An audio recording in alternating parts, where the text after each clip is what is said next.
Hello, everyone, and welcome to another edition of the SimNFL show, real talk about fake sports. For those of you who are new here or just stumbled upon this video, I am your host. You can call me Pierce. I am the commissioner of the Pro Football League over at SimSN, and I do this little weekly show to cover all of the weekly games that we have on the website and offer up some ideas and analysis and commentary as well. So I'm excited to jump in because football is back for 2025. So today we're going to be covering all of the Week 1 action.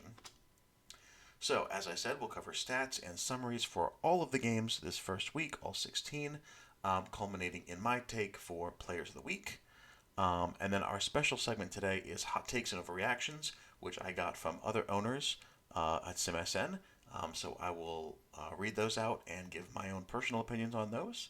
And I welcome your feedback as well. And then we will preview, everything that's coming for week 2. So I'm very excited to be back. Let's go ahead and jump in. So, as is tradition, the season started with the defending champions at home on Thursday night. But it was a very, very surprising result that I don't think many people saw coming. The Tampa Bay Buccaneers forced 6 turnovers, including 4 interceptions of Jesse Knoll, for a big 37-7 victory.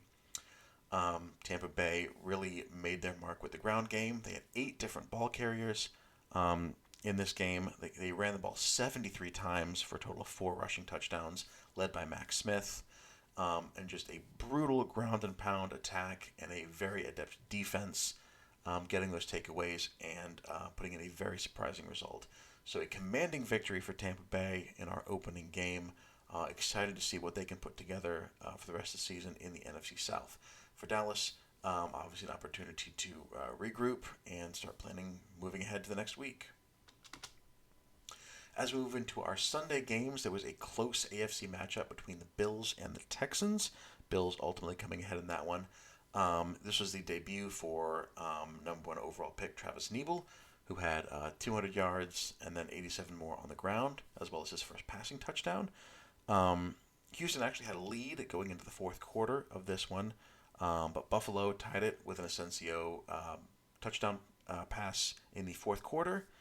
And defenses were really tightening things down from there, leading into overtime, and we were in fact well into overtime before the Bills were finally able to put a drive together and get a 39-yard game-winning field goal.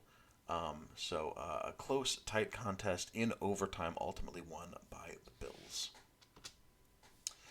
On the other end of the spectrum, an absolutely wild game between the Giants and the Bengals, both offenses in midseason form.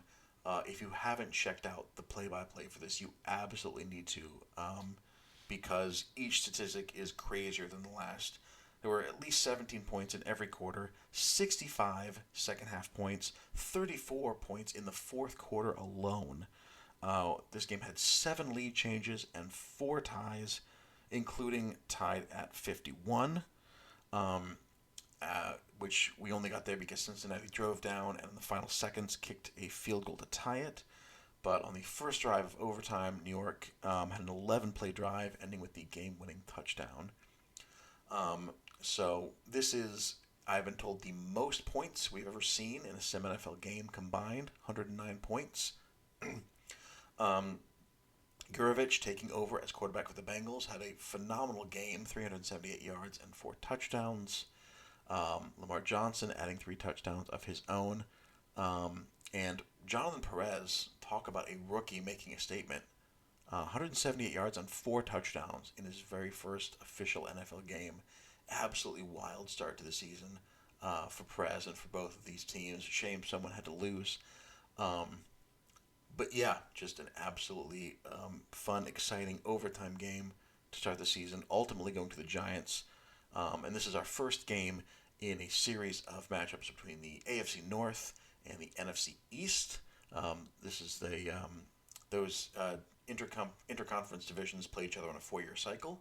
So this is the year that those two teams, or those two divisions, play each other. So this is the first of 16 games between those two powerhouse divisions. And the NFC has the early lead. And in a division matchup, we saw the Packers come out ahead of the Vikings in a close one, 34-28. both strong performances on offense and defense, both Garibay and Sinnott throwing 3 touchdown passes each, but the teams also combined for 9 sacks um, and many turnovers as well, multiple picks off of each quarterback. Um, so this was tight most of the way through. Minnesota actually scored a touchdown about 5 minutes to go to bring it within 3. Um, Packers drove and were trying to put the game away. They got stopped and had to settle for a field goal, which meant Sinnott had one final turn, and he drove the Vikings to midfield before throwing his second interception of the game, which sealed it for the Packers. So big victory for them on opening day, coming ahead, coming out with a division win in Week 1 for the Packers. Another great conference matchup between the Chargers and the Ravens. Miguel Aguilera had an amazing game, 188 yards through the air, 120 on the ground, and 2 touchdowns each way for a total of 4. It was actually Baltimore that came out with the early lead in this one, 14-0.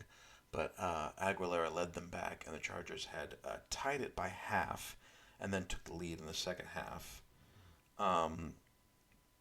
With a 3-point lead, the Chargers had a field goal drive that, similar to the last game, made it still a one-possession game. Ravens responded with their own field goal, making it 31-28 with under 10 to go. Chargers were able to score a go-ahead touchdown, get the ball back.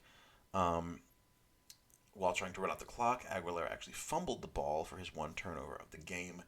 But then Ravens, David Chop threw another interception, and that kind of canceled any hope of a comeback for the Ravens on that one. So Chargers on the back of Miguel Aguilera, his arm and legs, coming away with the victory in that one. On Sunday night, an absolute marquee interconference matchup between the Broncos and the Carolina Panthers, with the Panthers coming away with the win in this one and validating, I think, a lot of prognosticators who were talking about them as kind of an upcoming force in the NFC. Dakota Link had 337 yards and a couple of touchdowns. Kelvin Dupree added over 160 total yards and 3 touchdowns for the Panthers. Broncos still got in a great defensive performance. They sacked Link 8 times. Teams combined for 7 turnovers, including 4 interceptions of Peter London. And this was another one where Carolina led early. Denver tied at half.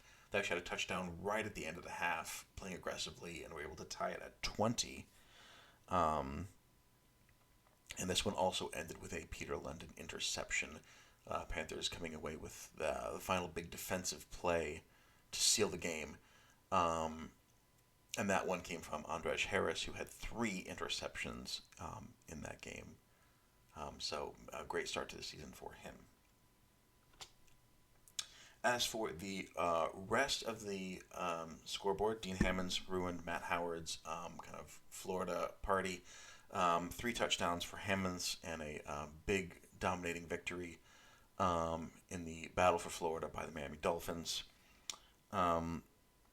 New England looked like it was going to escape with an upset victory. They were up 17-7 with only about 6 minutes to go, and then everything absolutely collapsed. Detroit got a field goal, forced a stop, got a touchdown to tie the game, and then turned 2 Rashawn Lyons interceptions into touchdowns to come away with a 31-17 victory. Lions ultimately had 5 picks total in that game. Cleveland scored 36 second-half points, including 2 big touchdowns off of Robert Moore's interceptions to beat Pittsburgh 42-20. Tennessee and Indianapolis had a close matchup, ultimately won by the Titans. Wayne Reimer actually ran for more yards than he passed, 104 yards rushing, 82 passing, and ran for more than Gary Freitag of the Colts, who had 96. So Wayne Reimer getting the job done for the Titans, as well as their defense. 13-10 is the final there. Philadelphia triumphed over the Atlanta Falcons, 31-17. Alsadek also having a great rookie performance. The running back with 95 yards and 2 rushing touchdowns. Las Vegas put up 41 in defeating Kansas City Chiefs. Hickson had 533 passing yards and 4 touchdown passes in that one. Although, shout out to Chiefs quarterback Joseph Valenzuela with 508 passing yards of his own in the loss. Gerald Lewis had 4 passing touchdowns as well for the Chicago Bears in defeating the New Orleans Saints 38-22. The one silver lining for the Saints, Okoye Landrum did come away with his first passing touchdown of his young career. Excited to see where the rest of the season takes him. Washington beat up on the Seattle Seahawks 52-21. Jerome Morrison also joining the 4 passing touchdown club for the week. Arizona with a surprising victory over division rival San Francisco 28-10. Gesicki had all 4 of the touchdowns for the Cardinals. Thomas Gesicki rushing. Phenomenal day for him. Andrew Solano of the 49ers held to 54 passing yards with a pair of interceptions. And then our Monday night game, Philip Avila, 4 passing touchdowns, as has been the running theme of this week. 30-17 victory over the Jets. Avila, however, continues to put any kind of statistic on the board. 4 touchdowns, 4 interceptions thrown, 5 sacks taken. So only big numbers where Philip Avila and the Rams are concerned. But in this case, they do come away with the victory. So that leaves us with my players of the week. Quarterback, I'm going with Aguilera. Been a big fan of his for a long time. 4 combined touchdowns, over 300 total yards. Obviously, Jonathan Perez, 4 touchdowns in his first game as a rookie. And then got a shout-out Antonio Campaverde and Scott Baldwin with a trio of touchdowns each for Cincinnati and the LA Rams, respectively.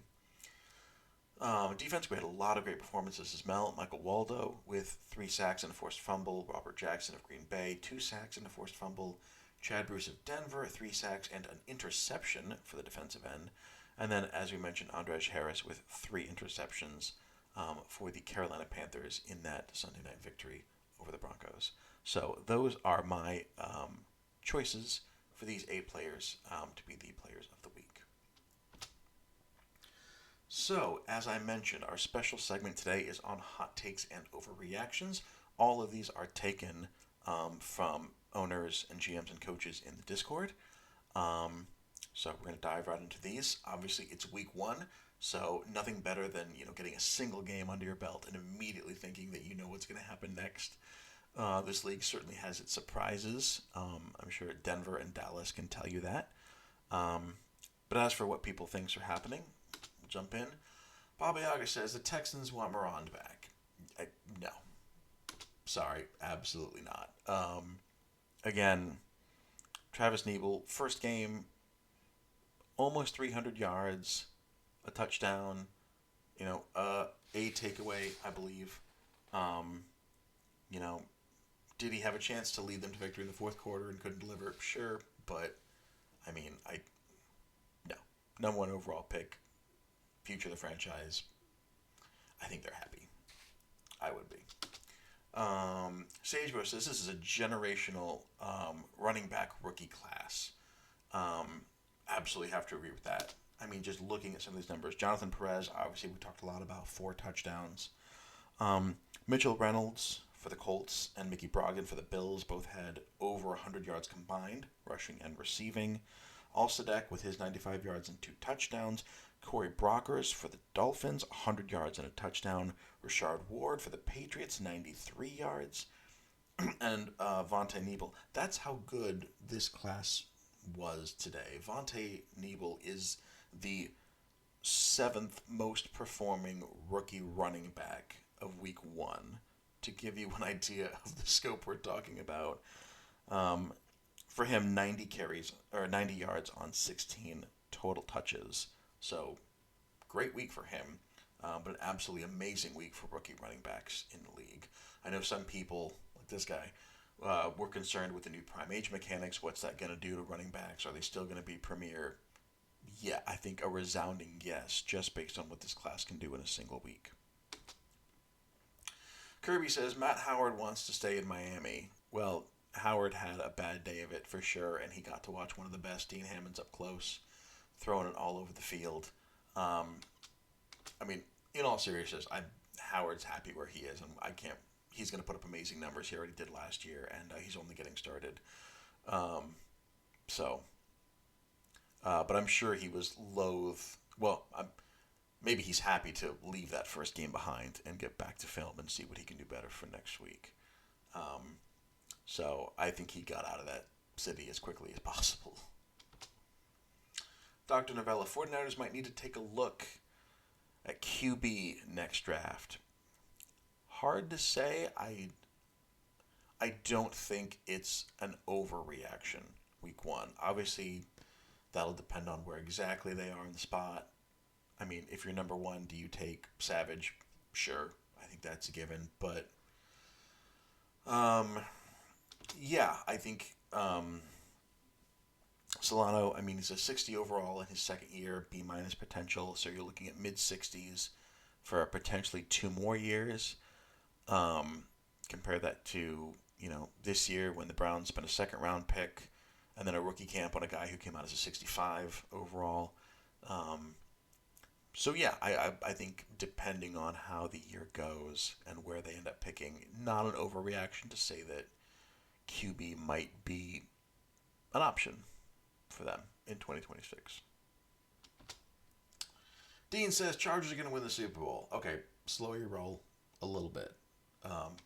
And I say that again as an Aguilera fan, someone who has loved to see what the Chargers are doing. I think they're making a very competitive team, and they're going to make a strong playoff push this year. I don't know if Super Bowl is in the works, but I do love what they're building. I love what they're doing.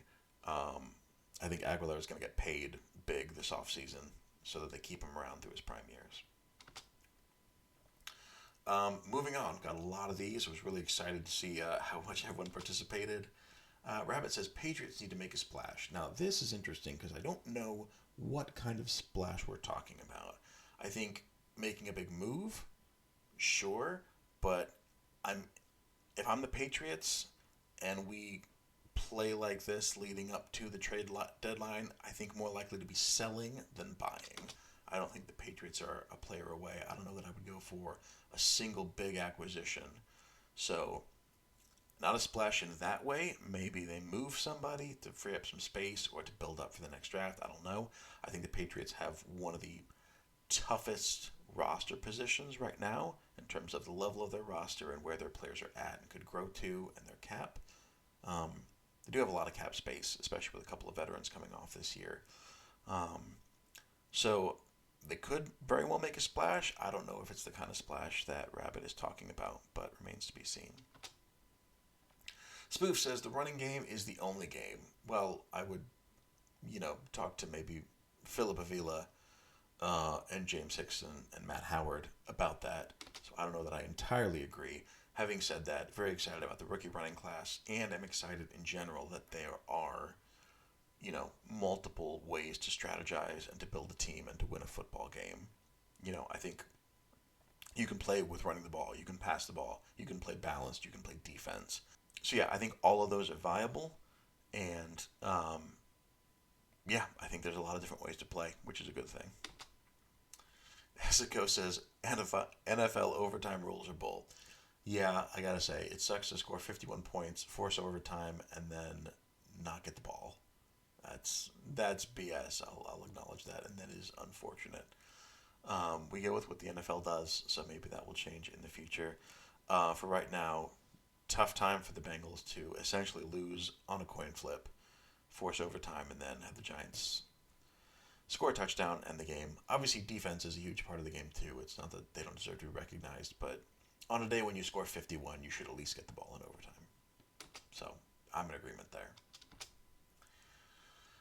And then last one, I'm going to put out a hot take or an overreaction. You guys tell me what you think. I don't think Arizona is going to end the season in fourth place. Now, maybe that's easy to say because they just beat the 49ers by 18 points, and that's presumably who they would finish above.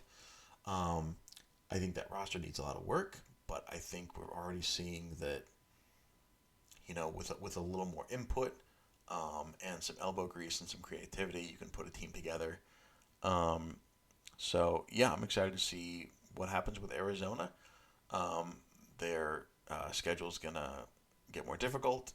So we'll see how many wins they end up with. But I think there's a chance they don't end up in fourth place. Let me know what you think. So with all of that said, here is what we are looking at for week 2. We're going to open the season Thursday night. Houston is going to Pittsburgh. A couple of AFC teams looking to rebound after opening losses. Travis Neal going to get his first look at a primetime game. So looking forward to that. In the early slot on Sunday, we have Cleveland going to Washington. Great contest of two teams who looked really good in opening day victories. Dallas at Philadelphia, an NFC East clash. Dallas looking to get back in the win column after being surprised by Tampa Bay to open the season. And then Chicago at Carolina. Should be a great fight over in the NFC. Carolina at home after their big victory over Denver. Speaking of which, in the afternoon slot, we've got Denver at the Chargers. Should be a big game with some early AFC West implications. And then Baltimore at the New York Giants. So the Giants getting a couple of those interconference games in early. After that wild game against Cincinnati, they'll see what they can do against Baltimore and David Chop. Sunday night, we have Tennessee going to Cincinnati for a primetime game there. And then Monday night will be Miami at Detroit. So it'll be Hammonds versus Hanson on Monday night. Two teams coming off early victories and looking to extend their division leads. So those are the big games on the slate. Very excited to see what happens.